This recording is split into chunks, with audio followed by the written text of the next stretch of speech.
It is the narrative that the mainstream media has been desperate to peddle for months, a story of palace intrigue that paints a picture of a fractured dynasty teetering on the edge of a civil war. We have seen the headlines screaming that Prince William and King Charles are at loggerheads, that the heir is impatient, that the monarch is stubborn, and that behind the closed doors of Buckingham Palace there is a wrestling match for the soul of the institution. They want you to believe that William is trying to wrestle the steering wheel away from his father while the engine is still running. But today, we are going to shatter that illusion. We are going to expose the real dynamic between the King and the Prince of Wales, and it is not a story of mutiny.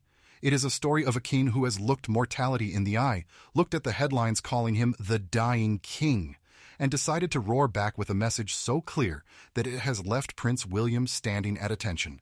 The king has reportedly delivered a 7-word ultimatum to his son that defines the next decade of the monarchy. Right now, it's my kingdom, my rules. Welcome back to the channel, the only place where we don't just swallow the tabloid bait. We analyze the power structure of the House of Windsor. We strip away the gossip to find the governance. If you believe that King Charles has earned his time on the throne, and that patience is a virtue Prince William must learn, smash that subscribe button right now. We need to talk about the loggerheads lie, the Apple TV intervention, and the resurgence of a king who refuses to be written off. Let's start with the phrase that has been circulating like a virus, the dying king. It is brutal, it is offensive, and frankly, it is cruel. For months, as Charles battled his cancer diagnosis, certain sections of the press began writing his obituary. They began treating his reign as a short interlude, a mere placeholder for the William era. They analyzed every pale complexion, every cancelled engagement, as a sign that the end was nigh. And this narrative fueled the idea that William was already acting as the Shadow King, pushing his own agenda, radicalizing the brand and preparing to take over. But the reality, as revealed by our sources today, is very different. The king is not dying, he is fighting, and he is winning. The report we have confirms that the king has taken the opportunity to update the nation on his cancer journey, and the news is good. He is scaling back treatment. He is returning to full duties. But the psychological toll of being written off has sparked a fire in him. He realized that if he didn't assert his authority now, the narrative would consume his reign. So, where does this loggerheads rumor come from? It stems from the natural tension between a man who has waited 70 years to implement his vision and a son who wants to modernize the monarchy for the 21st century before it becomes irrelevant.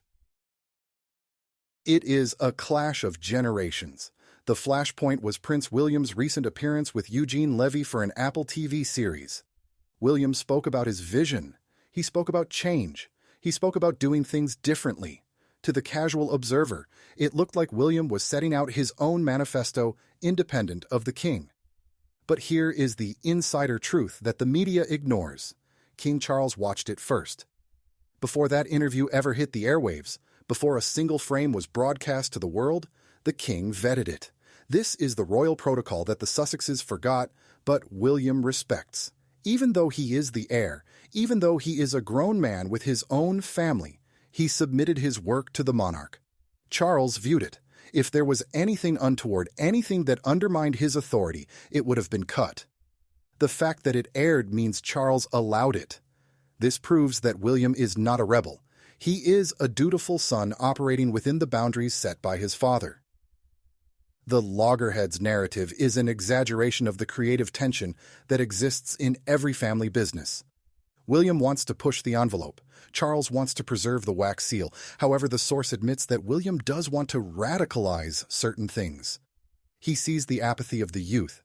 He sees the Commonwealth fracturing. He wants to move fast. He wants to shake things up.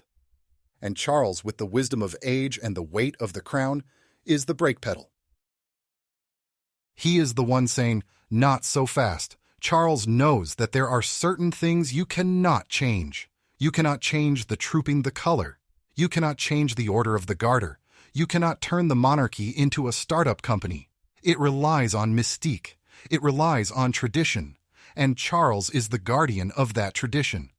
The tension, therefore, isn't personal animosity. It is professional disagreement. It is the CEO debating the future strategy with the COO. But let's talk about the king's resurgence, because this is the key to understanding why William has to wait.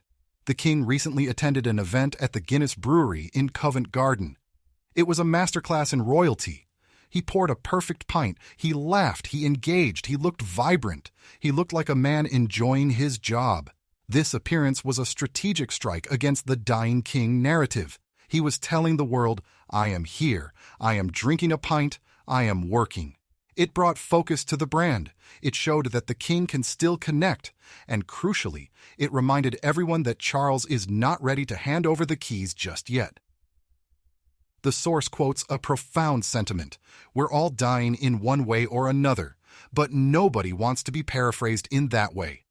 Charles felt the sting of those headlines, and he is using that anger to fuel his recovery. So, are they fighting? No, but William is learning a hard lesson in patience.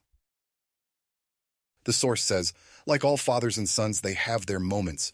William can voice his concern, he can suggest an alternative. But ultimately, the final say is with the king. In the fullness of time, dear boy, you'll be able to do exactly what you want, but right now it's my kingdom, my rules. This is the quote that should be etched above the door at Kensington Palace. It is a reminder that the monarchy is not a democracy, it is a hierarchy. And William, for all his popularity, for all his heart of the monarchy status, is still number 2. This dynamic is actually healthy. It prevents William from making rash decisions. It prevents the monarchy from changing too quickly and alienating its core support. Charles acts as the anchor. William acts as the sail. You need both to move the ship, but if the sail catches too much wind without the anchor, the ship capsizes. And let's look at the contrast with the Sussexes. Harry didn't understand this dynamic. Harry thought, my kingdom, my rules applied to him. He thought he could negotiate. He thought he could be half in, half out. When Charles said no, Harry exploded. He left. He sued. He wrote a book. William, on the other hand, accepts the no. He might not like it. He might groan, as we heard Charles did about relatives, but he accepts it. He swallows his pride for the good of the firm. That is the difference between a prince who will be king and a prince who is now a podcaster. The loggerhead story is also a distraction from the fact that the family is actually pulling together. With the cancer diagnoses affecting both the King and the Princess of Wales, the bond between Charles and William has likely deepened on a personal level, even if they argue about business. They are men facing mortality. They are fathers worried about their wives and children. The source mentions that even William has his moments with Prince George. He is learning that parenting is hard. He is learning that leading is hard, and he is watching his father navigate the most difficult year of his life with dignity. If there is frustration from William, it is likely born out of a desire to protect his father. He wants to take the burden, he wants to do more, but Charles is saying, I can still carry this. It is a battle of love, not hate. This Christmas at Sandringham will be fascinating. We will see the King, the Queen, and the Waleses united. We will see the hierarchy in action. William will walk a step behind. He will bow. He will play his part. The media wants a Succession-style drama. They want Logan Roy and Kendall Roy screaming at each other. But the Windsors are not a TV show. They are an institution that thinks in centuries. Charles knows that his job is to hand over the crown in good condition. William knows his job is to be ready to receive it whenever that day comes, but whenever is the operative word. The King's health update suggests that day is not tomorrow, it is not next year. Charles intends to reign. So to those spreading the rumors of a rift, I say this: you are mistaking discipline for discord. You are mistaking hierarchy for hostility. The king is in charge, the prince is in waiting, and that is exactly how it should be. The dying king is very much alive, and he has just poured a pint to prove it. I want to know what you think. Is the media trying to create a fake war between Charles and William? Do you think William is right to want to modernize faster, or is Charles right to hold him back? And do you love the attitude of my kingdom, my rules? Let me know in the comments below. I read every single one. If you support King Charles asserting his authority, hit that like button. And subscribe to the channel for the truth about the royal family, devoid of the mainstream media's spin. Until next time, keep your eyes on the palace.